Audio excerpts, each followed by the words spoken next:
Franchise Podcast. Today is the day that we have all been waiting for. Yes, the NBA is about to restart.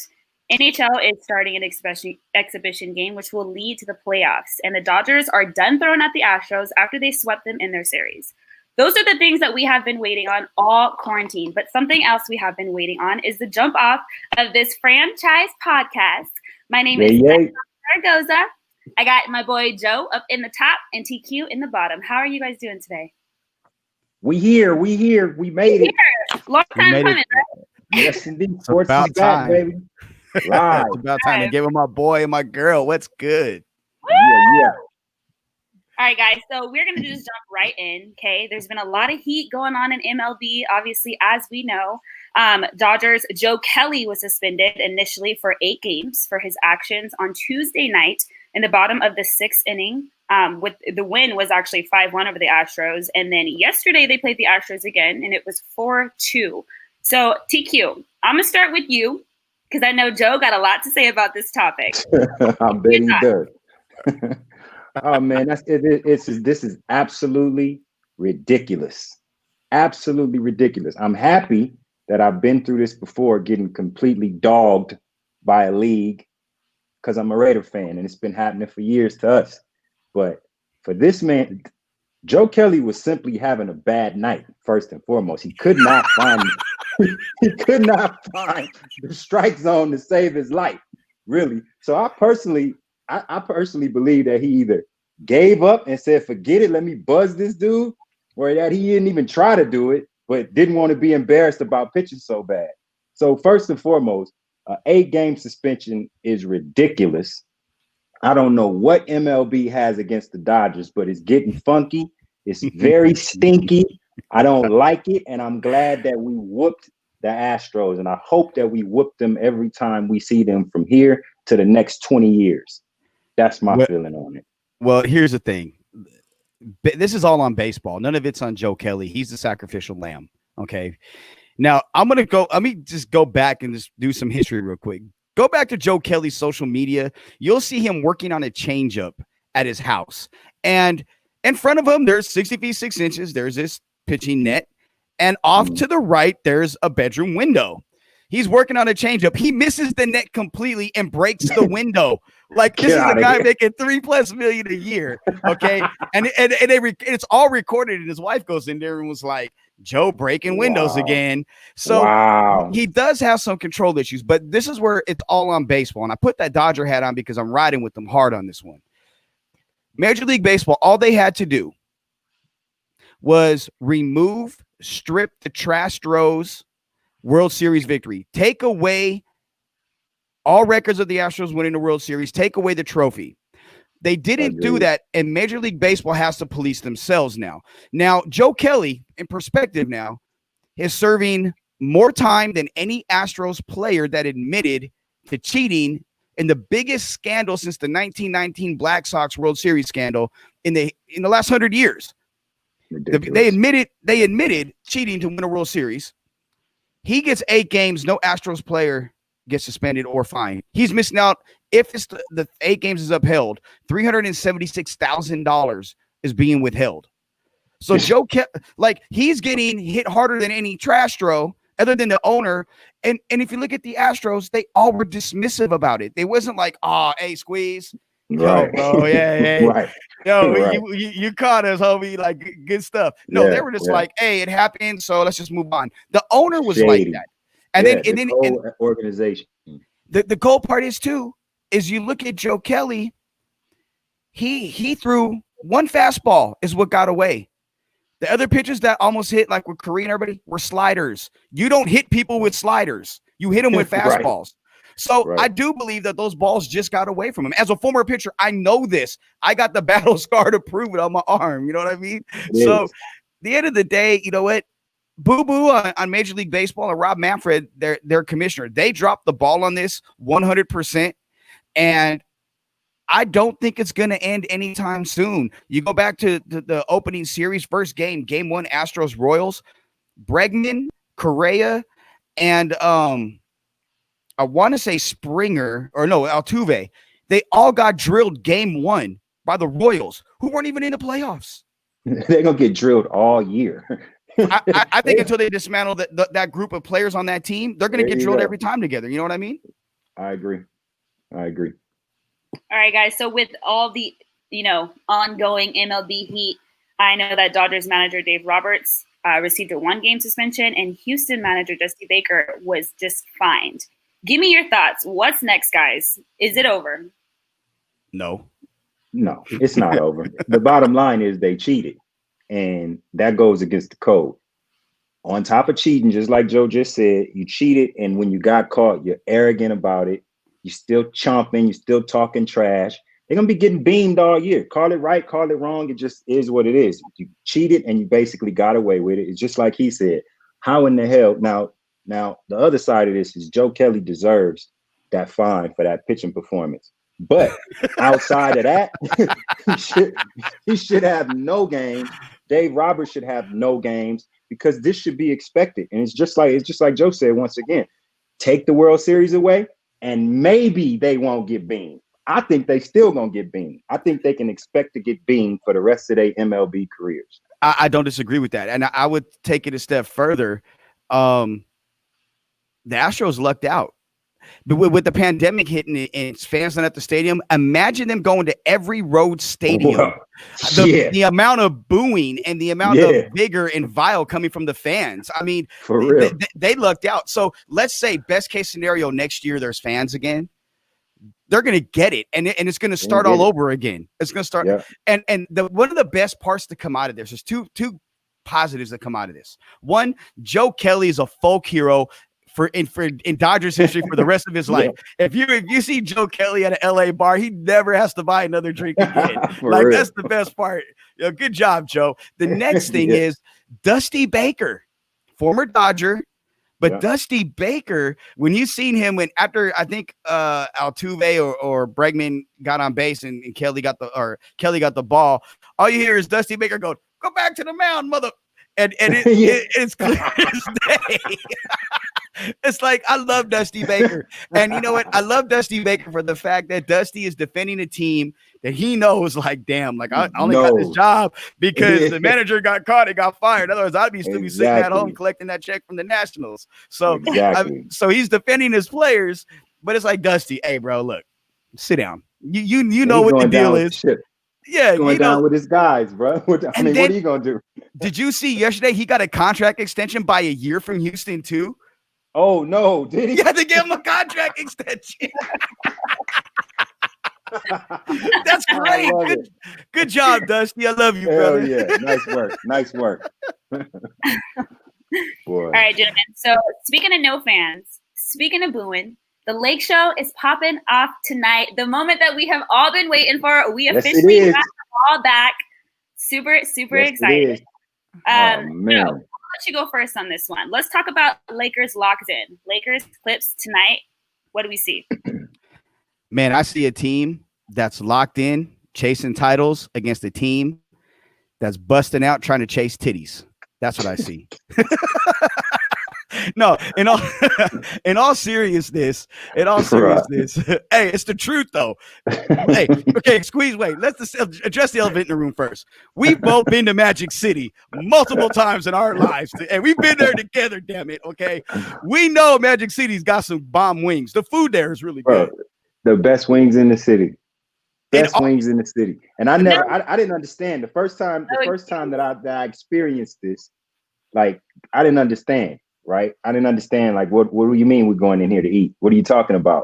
And it's like, I'm sitting in the room and the wings come out and the girl is on the table. And I'm like, I don't know if this is the most sanitary situation that we could possibly be in. So you're sitting there, right? And you're eating the wings and the girl is here. But honestly, after a while, about 2 wings in, you lose interest in her. Everything that's happening on the table, on the plate is where it's at. So I absolutely understand the man going to get some wings. But you definitely, in your time sitting there waiting on them wings, you saw some yitties too, my friend. You did that. So when it comes to what I expect, though, when I look at teams like the Lakers, the Bucks, the Celtics, teams that are really, in it to win it this year, there was no distractions. Like literally, J.R. Smith stayed in the bubble. Dion Waiters stayed in the bubble. JaVale got to the bubble and was chilling. Like these guys are literally locked in. The Lakers are on a mission, and it's not just a mission to get LeBron another ring. It's not just a mission for number 17 to hang in the rafters. They got number 24 and number 2 in the sky looking down on them saying, you know what you need to do. You're wearing purple and gold. I'm no longer here. This is your torch to carry now, LeBron. Your torch to carry, AD. You're here to win a title. Lock in and win a title. And I think the Lakers are that's where they're at. I don't expect, and if it's me, I'm going to err on the side of caution. And I talked about this on the 70213 podcast that's on Franchise Sports Media with myself, Isaiah Torres, Mike Dancy, and Kyle Randolph. I would err on the side of caution with Anthony Davis for the first few games. And eye is nothing. You still got to see. Now, he's wearing goggles, and that's cool. But you got to make sure the defensive player of the year and arguably the 1B to your 1A most important person, not just on the roster, but offensively, he needs to be healthy and ready to go. And with the Clippers, they're missing 4 players. Lou Will, who we just kind of briefly talked about, Montrezl Harrell, Zubats, Patrick Beverly, and I think Shamit isn't even at the bubble. That's 5 Clippers that's not going to be there. Good luck with that. And the last point squeeze, who needs home court advantage? You're in a bubble. So it doesn't matter if you finish 1 or 2. It doesn't matter. They have a 4-game lead. The Lakers can kind of play with chemistry, play with lineups a little bit to see what works to get into playoff mode. I'll say this about the Clippers. One thing that we have to make sure that we keep in front of mind with them is the level of coaching. They got a hell of a coaching squad. Lou Will making that move somewhere else may be something that we look at to say that the team ain't focused or this or that. But being on the Doc Rivers squad with Tyronn Lue and the staff that they have, I don't think that's going to be that much of a problem. They play tenacious defense. Doc, he wants dogs. They have this dog mentality that can just bottom line keep you in games. If you hustle harder than the next team in a close game, you can pull out a win, let alone being a really talented team, which they are. I think that the whole Kawhi and Paul George move in the offseason, I think that pissed some Lakers off. Oh, yeah. What Beverly did after they got Kawhi and Paul George, how he went to LeBron at the hotel in Vegas and was like, y'all ain't shit. He coming here. And like, it was like, whoa, like, dude, you're a role player.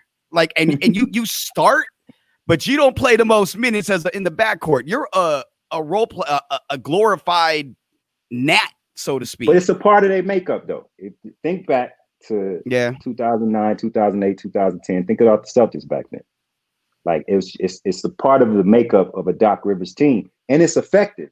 He's won a championship. He's put together a hell of a squad. But I think that the way the squad was put together gave the Lakers even that extra on top of 24, on top of trying to get to 17, on top of the little brother trying to show you up, even though he has no shot whatsoever. I think that it just gives him a little more oomph, especially LeBron. I mean, LeBron is keyed in right now. Playoff LeBron. He has a look on his face that's just, he's a different guy. We've been watching this for years. And that look is here. That look was here for, a couple of minutes in scrimmage games. Well, so it's on. People forget playoff AD. I mean, 2 years ago when he was with New Orleans and they were playing Portland and they beat Portland, he was the reason why they couldn't stop him. Absolutely. Playoff AD and playoff LeBron are completely different. Now, Kawhi is Kawhi. Paul George, he's got to show he can stay healthy. Like, if we're going to be real about Paul George, like he's been dinged up a lot. And Kawhi's even dinged up. Now, the time off helps both teams. It helps LeBron get rested. It helps AD, helps across the board. But at the same time, those two are arguably the 2 top players in the NBA. You can make the case for either one of them. Giannis, Kawhi's in there, but so you have the 2 top players arguably in the NBA in playoff mode, and then there's the X factor. The Lakers linked up front. The Lakers up front, and you have, if we're just fully healthy, JaVale, Dwight Howard, Kyle Kuzma, Markieff Morris coming off the bench. Then you have LeBron and AD. LeBron when he plays forward and not guard when they go. Like, good luck with Got that. some pines. You could really run that as your 5 out there, to be honest with you. Like, really. I knew you was gonna say that. You cannot run that as your 5. If you run that as your 5, the Clippers are gonna dust you out of the gym. The Rockets are gonna dust you out of the gym. You can't run that as your 5, Joe. You're going too far with this. Nope. I understand what you're saying. It makes a lot of sense. I feel like we have the best chance, especially if JR and Dion Waiters come in and play like old JR and old Dion Waiters when Dion Waiters is happy. It might be a blessing in disguise that Avery Bradley decided to check out. I wouldn't go that far. I don't know. I'm just saying if they want to come in and do what they supposed to do for what they used to do with the King, especially JR. JR plays like JR has played in the times when they were winning. When he knows that's the score. A player we've been needing all year. Come on, man. But if he turns into that other guy, my God. Not knowing the score, JR. Yeah, you seen the highlight of the horse race where the horse is running and the guy's like, oh, he's gonna do it this time, and the horse just fouls up at the end before he gets it. That's JR, bro. At any given time. Charlie Brown kicking the football. Yeah, Charlie there Brown, you go. Lucy pulling the football. So it's like, do you really want to be too excited off of a couple of games? The other key is JaVale McGee. Like really, if you look at what he flashed it against Washington in the second quarter with right before the half. He comes down and there's a hustle play where it was a ball that was a bad shot. It was about to go out of bounds. He saves it. It gets to KCP, who swings it over to Cook, who kicks it to Green, who misses the 3, but McGee's there to bang out on it, right? Gets the board and bangs out. Then the next series down, pulls down the board, Lakers miss a shot or some type of transition. The Wizards going for a layup. He chased down, blocks the dude from behind, gets the ball, gets the transition started, gets the ball again at the elbow, and Cook cuts, hits it with a sweet little bounce pass, hits the layup. The next time down on the run offense, he goes down there, gets the ball top of the key, and drills a 3. It's like JaVale is so freakishly athletic, and for the first time in his career, I think that he's on a team where he's completely comfortable. And on the other side, he is beyond important to the teams, especially the playoff teams he's on. The Warriors are not the same team without JaVale McGee. Like, I'm not saying he's like that guy, but they're a different defensive team with, I agree. with him than without him. So the fact that the Lakers have all these pieces, and then I'll go to the Clippers. You have Reggie Jackson, you have Patrick Beverly, Lou Williams, Shamet, Kawhi, Paul George, Zubats, Montrezl Harrell. You have a bunch of guys on the team, right? But you only have one ball to go around. And Lou likes the ball in his hands. Reggie Jackson likes the ball in his hands. Kawhi likes the ball in his hands. Paul George likes the ball in his hands. Like that's problematic. The Lakers, as much as they are getting up and down the court, and this squeeze as well as I do, playoff basketball is different. You slow it down, and you have to run your sets. We've seen it with Phil Jackson proved it, and there's a reason why him and Popovich have titles, and the reason why Mike D'Antoni doesn't, because his offense doesn't work. So I think it's going to be that's going to be interesting to see how Doc does it. And I'm not as high on Doc as a coach as you are. Like being around that team, especially when I was doing the pregame show. Because you're not high on defense. You're not high on defense with anything. Yes. No, you're not yes, high I am. on defense with anything. All you want is just offense, this offense, that blind. You was a defensive player. You just hate defense. I love defense. About? The Clippers have all of that length on the perimeter. They have all of that speed on the perimeter. They have all of that dog in it. If you get in a position, whatever team, where you're not making shots, the Clippers are going to destroy you. And the Lakers have a tendency to get in these long runs where they cannot make a shot. That happens against the Clippers. Look, the Lakers gift wrapped the Christmas Day game to them. They blew it. But then the Lakers showed what they could do right before everything started, where they not only beat the Clippers on Sunday and beat them handily, they beat the brakes off of the Bucks. And I think, and I'm gonna be honest, there's only 2 teams that I'm really worried about. If I want to say worried about, And that's the Bucks and the Celtics. Actually, the Celtics are a sneaky good team that match up and give well against the Lakers and will give them matchup problems. And you're more worried about the Celtics than I am Bucks when you're worried about the Clippers. Yes, and I'm gonna tell you the reason why. Like I was saying, out of your mind. That's why. Being called worse by better people. but the Clippers, and I know this again from working on the pregame show and producing and hosting it and whatnot. Doc Rivers, as much love as he gets, the brains are really Lawrence Frank and Sam Cassell. They're the ones that run the practices. And well, now Lawrence Frank is making the player moves that Doc wants him to make. Doc spends his days mostly golfing. He'll go golfing. I know you have people that are supposed to do their jobs. You're the head coach. So I tend to think and him playing into this letting Kawhi rest. Oh, we're gonna let the guys, get a break. I think that's gonna come back to hurt them. I really do. I know it's worked. It worked last year with Toronto. I think Toronto got hot at the right time. I don't see that same thing. I don't correlate that at all with the Clippers this year. I do, because to me, I believe personally, I mean, I can just see the difference between him now and the difference between him now and pre-injury. Kawhi is not as explosive as he used to be. He's not. He's got an injury that's gonna be there for the rest of his career. Now, he's so good that he's still one of the best in the league with that injury. But load management is what it's got to be to have a good Kawhi Leonard. So for me, the measure of a coach is, what does his ex-players have to say? They all run through a wall for him. They love him to death.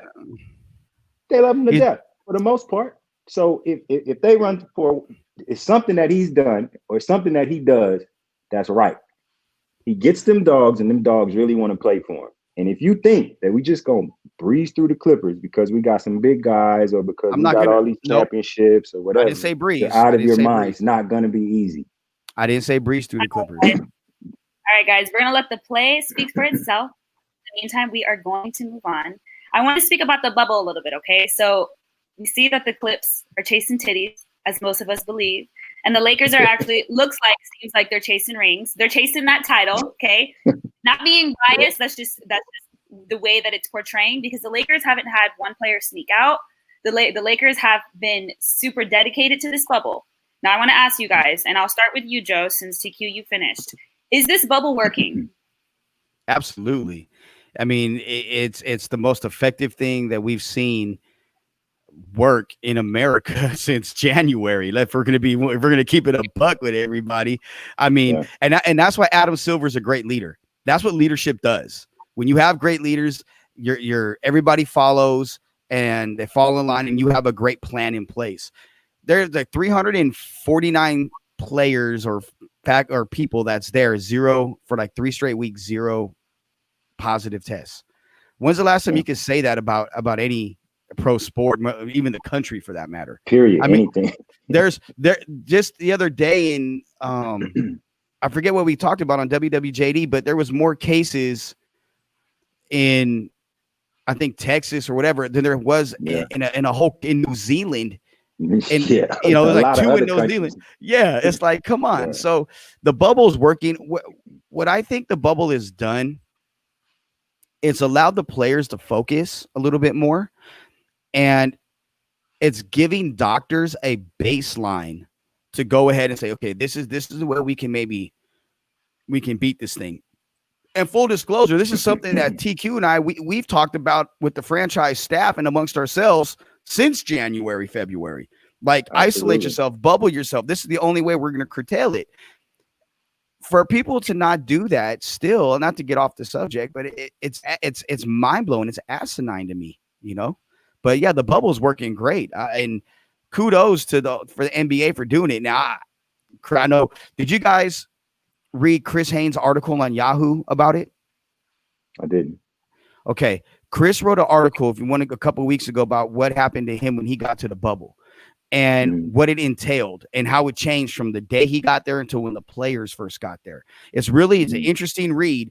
And it kind of gets you inside the bubble to see what these guys are going through on a daily basis. Right. I mean, I experienced this whole COVID thing the opposite way. I was in India when it first kicked off, so I got a whole lot of different, sides of the news or whatever. So when I came home, I was completely scared of it. And the first conversation that I had with my doctor was even more scary because you could tell that it was something that they didn't understand. There was going to be a lot of characteristics of this virus that are not the same with other ones that they've seen in the first place. But he called it a pod. This is what he said back in late January, February, whenever that was, when we was talking about it. Yeah. He said, find your people that you're going to be around, hunker down with them. You guys deal with each other. Don't deal with anybody else. Take that, multiply it to the next family, or next group of people, on and on. And essentially, that's a bubble. So I thought from the beginning that this would be the only way that any sports would attempt to come back.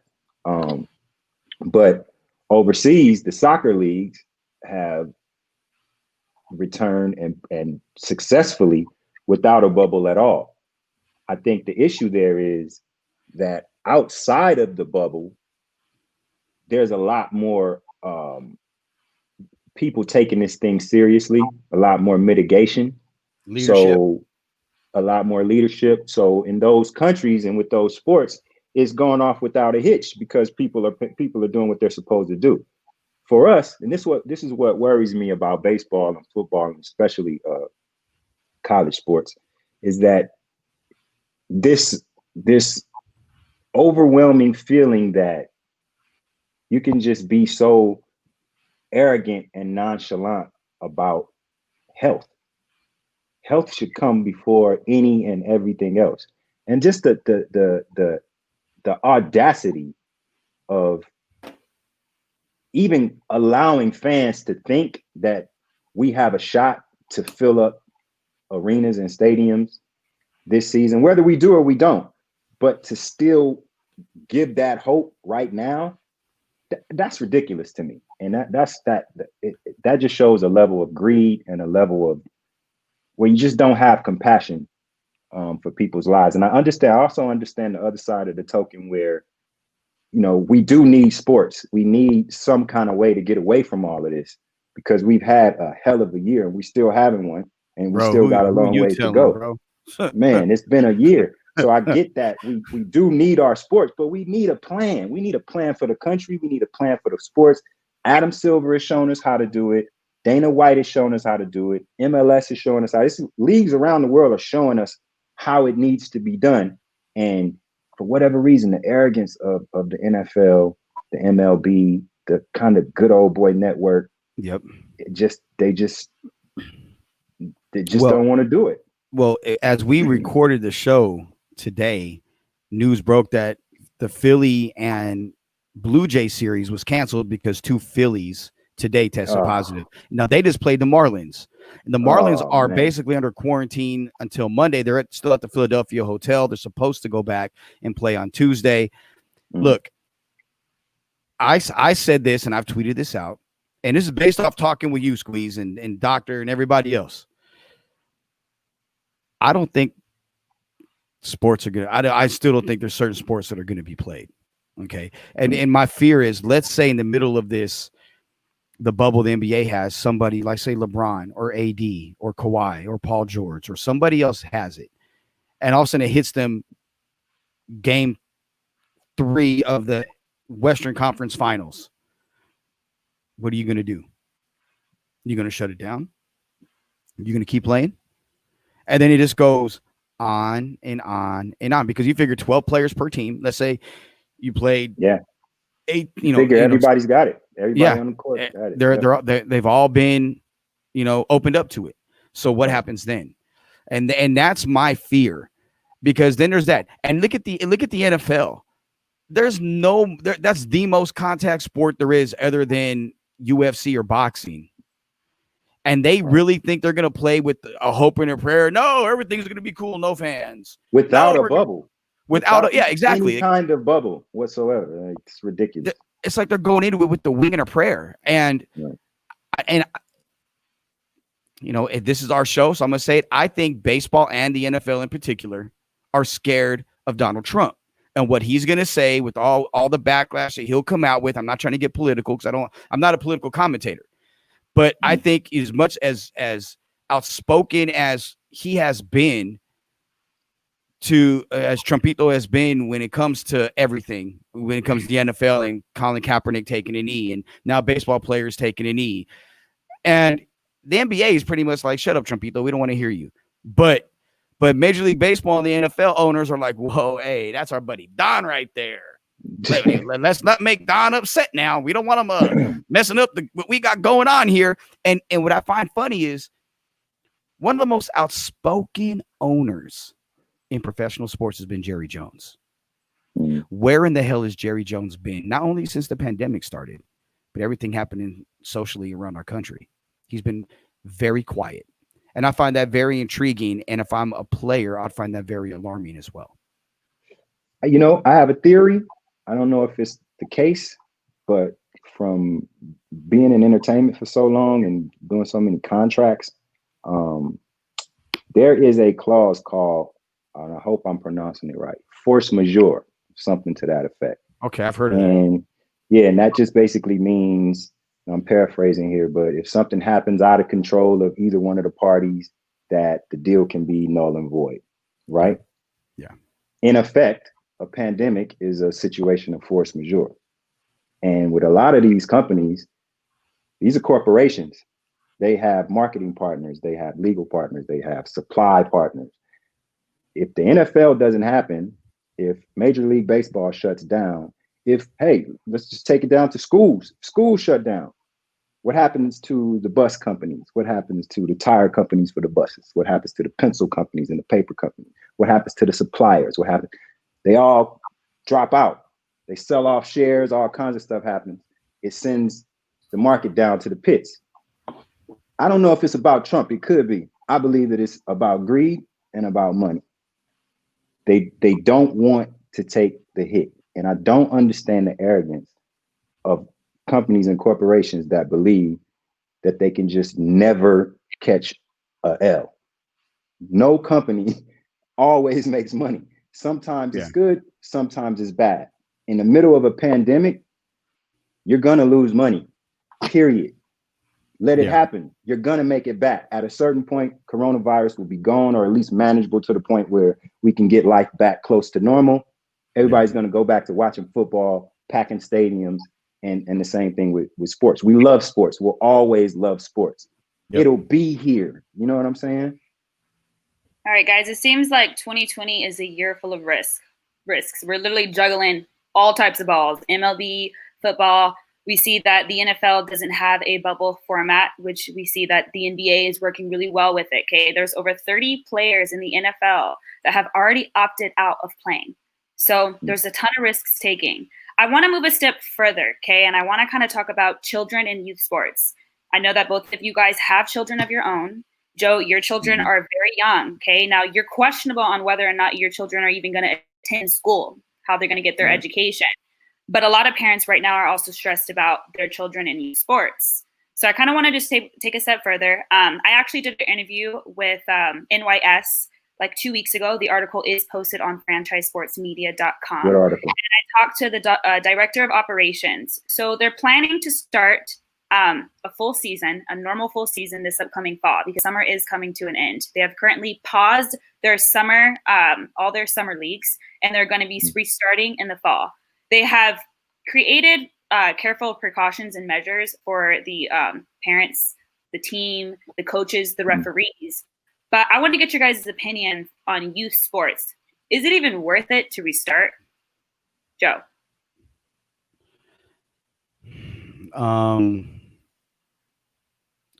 As a parent and as a person that's coached youth sports up until last year, I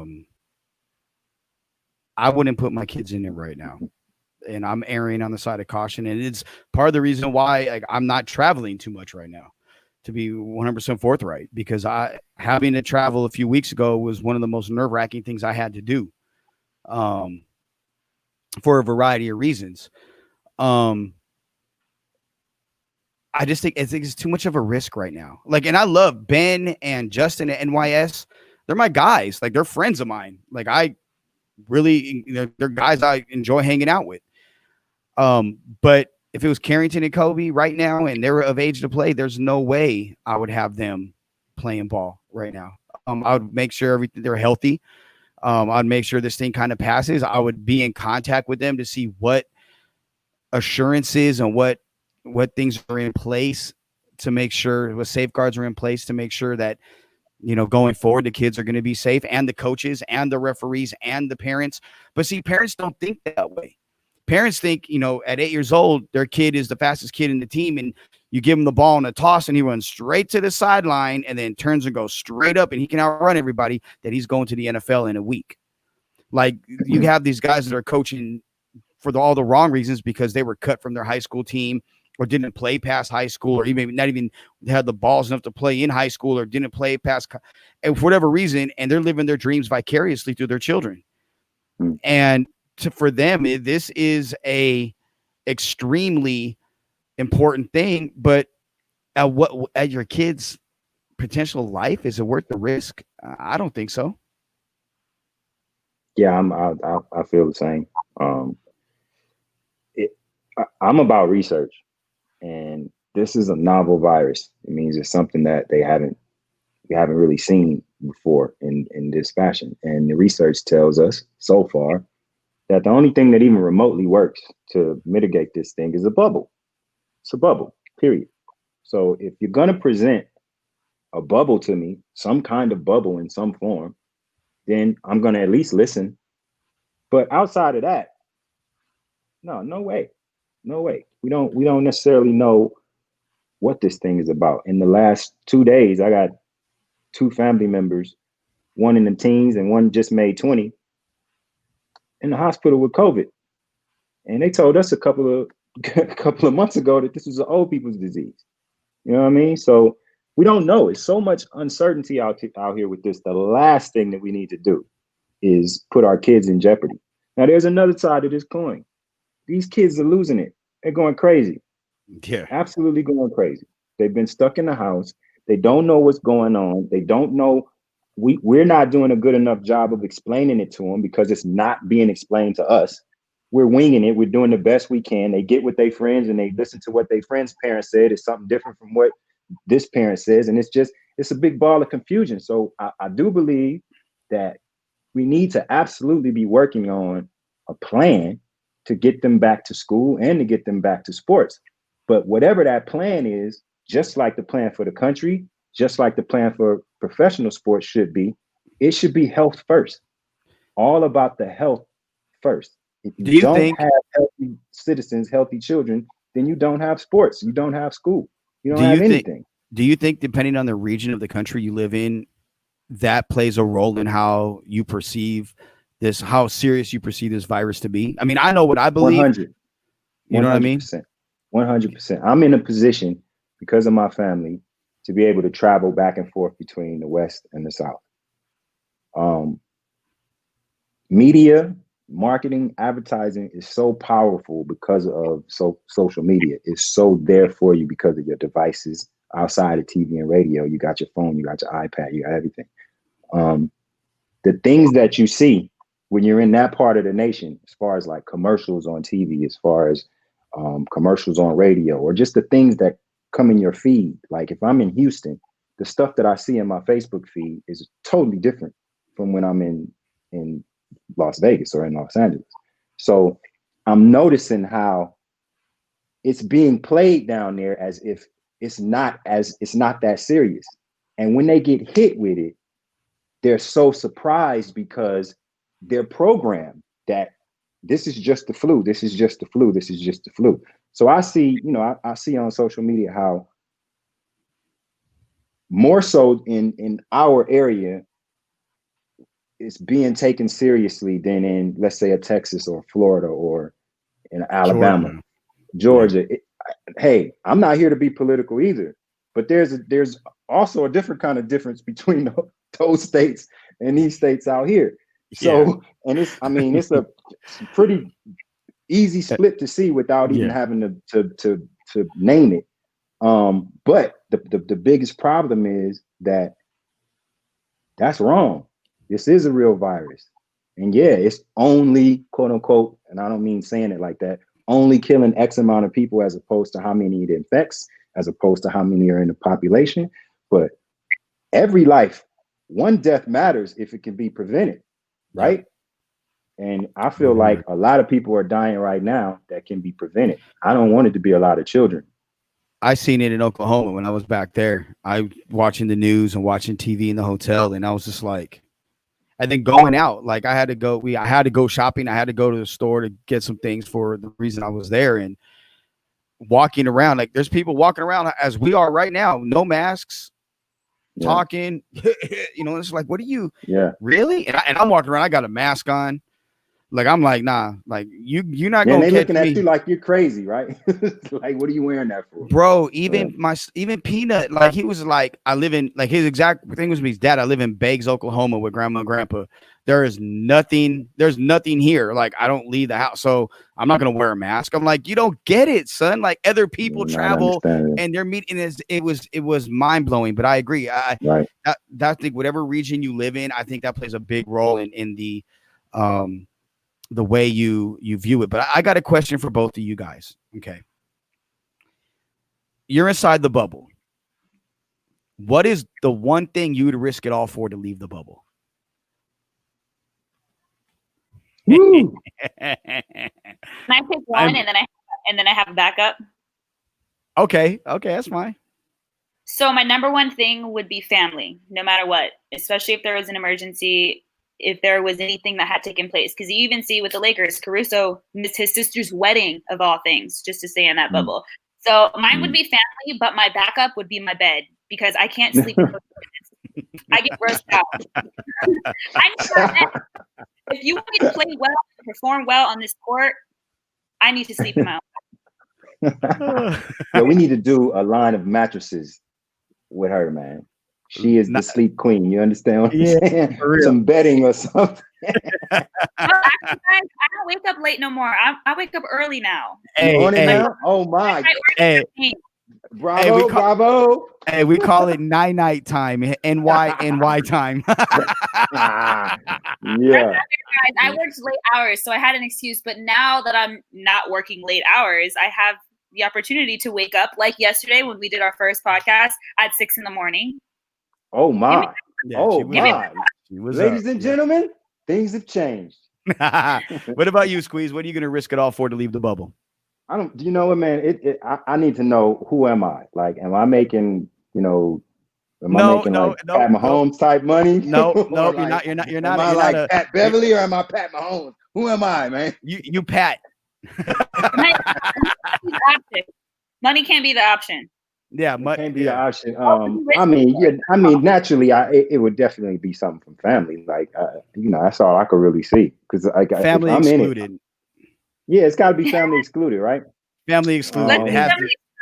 It would take an act of war or like the end of the world coming. Because if I'm willing to read what the NBA put out was the rules for the bubble. If I make the decision to fly my ass there and walk in, I'm there. I'm there to stay. Now, I might have opted out before I even got there. But if I'm there to stay, man. I can't see what I would leave for. Okay, so for the sake of this, for me, there's very few things that would have me leave. Very few. Outside of family, there's nothing. I know. I'm saying outside of family, it'd be Esther Baxter. It'd be EB. Oh my God, are you serious? No, Esther calls me. Esther calls me. Goodness. Squeeze. Gotta go. I'm out of here. Like, yeah. I'm outro. I'm flying back to Vegas. And check this out. If there's any ladies lights, watching baby. Our broadcast today, understand this guy right here, that fella, that's the dude that leaves you at the altar. Don't mess with him. Esther Baxter, are you serious? So you gonna leave me in the bubble? We trying to win a championship. Nah, you gonna fly home for Esther Baxter? Hey, I'd find a way to fly her in. I'd find a way to fly her in, bro. She's a chef, right? So I'd be like, look, you guys need a chef here at Walt Disney World? I got a chef right here. Goodness. This guy, man. You were titles and the rings for the titties, Joe. Yeah, Hey, exactly. Typical you. Hey, I can't, Typical you. and I love wings too. That's him all day. Atlanta, I love Atlanta too. Like what? Nah, but but honestly, like, and it's it's that's to kind of make light of everything. But it would take a lot for me to leave a bubble, especially playing sports. As long as I played up until I broke my arm in my mid-30s. I'm about my team. You know what I'm saying? And even you guys see what franchise, like I go to bat for you guys. There's times where I'm arguing with Squeeze about something somebody from the franchise did, because I'm like, no, I'm protecting them. It's my job. And then, and it's just the way that I am. So it would take a lot for me to leave, especially if I'm on the Lakers and I'm locked in. And again, to double back to that Laker talk, Caruso missed his sister's wedding. Well, Patrick Beverly is going to go buy wings. Montrezl Harrell's trying to fly IG models in. You know what I mean? So I'm just saying, titties or titles? Which one you got? The Lakers is right. Absolutely. Say again, you cut out. I said the Lakers are doing things right. There you go. All right, guys. So to all of our Laker fans and NBA fans, we got Laker clip show tip off tonight. Isaiah Torres's franchise 7-2-1-3 with Joe and a few of our other teammates on franchise and YouTube. Okay, all right, guys. So we're to jump a little bit further. We're actually going to talk about UNLV because UNLV has the first African American Black president. His name is Whitfield. Now I know you guys are really excited about this. Mm-hmm. Your opinion first. What's your take? You say me? Kind of cut out a little bit. Yeah, go ahead, Squeeze. Go ahead. I'm extremely happy when I saw it. It hit me out of nowhere. It just like came up in my feed or something. I didn't know he was up for the job or any of that. So it just goes to show, man, it's a lot of qualified people of color. You know what I'm saying? And most of them just need the shot. If you give a person a shot, I always think about the Pittsburgh Steelers when I say this. They had somebody else in mind to be their coach. And because of that Rooney Rule, the coach came in there. Yeah, Tomlin came in there and killed them with the interview and completely changed their mind. So my thing is just giving people of color the opportunity is not, giving them a leg up or giving them some type of extra push that the next person doesn't get. It's just having a seat at the table to show what we can do. And I think that's what he did for UNLV. So I hope that he comes in and does a great job. I hope that by the end of his job, he's left his mark on the school and on the city. And I'm proud to see it, man. Proud to see it. Can't wait to meet him. Yeah, that's I echo those statements. For UNLV to go from a Latina president with Marta Mina to now Dr. Whitfield, he's extremely qualified.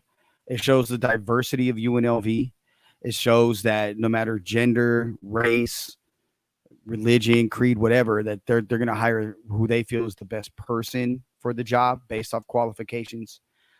I kind of knew something was coming when Christopher Scott, who's a documentary filmmaker and a good friend of mine, he put something on his social media feed about the former Baylor president, and she was up for the job as well. And I was kind of like, at the time, I was like, yo, I hope she gets it, because that's an instant plug with her, because Chris will introduce us and we'll be able to have a direct line. But then when I seen Dr. Whitfield get the gig, I was extremely happy. Just reading his qualifications. I think what I want to see publications, by the way. Yes, author and co-author. I'm really interested in when and if we're able to sit down with him. I want to get his opinion, because UNLV has never really had a president to get behind the athletic program. They've never really had a president that backs it fully and understood that football can make that school a lot of money and help that basketball program get to where it needs to be once again. And I believe the coaches are in place with Coach Arroyo with football and Coach Otzelberger with basketball. If the president backs them 100%, under the stewardship of Desiree Reed Francois, the athletic director, UNLV could become a sleeping giant on the West Coast, provided, again, Dr. Whitfield feels that sports plays a vital role in the college experience and a way for the university to make a ton of money. So I'm excited. I'm happy. I can't wait to hear his answers to some of the questions when we're able to sit down with him. And again, it just shows why I'm really proud for not just Franchise Sports Media, but personally to be associated with UNLV and the job that the people do over there. Yeah, agreed.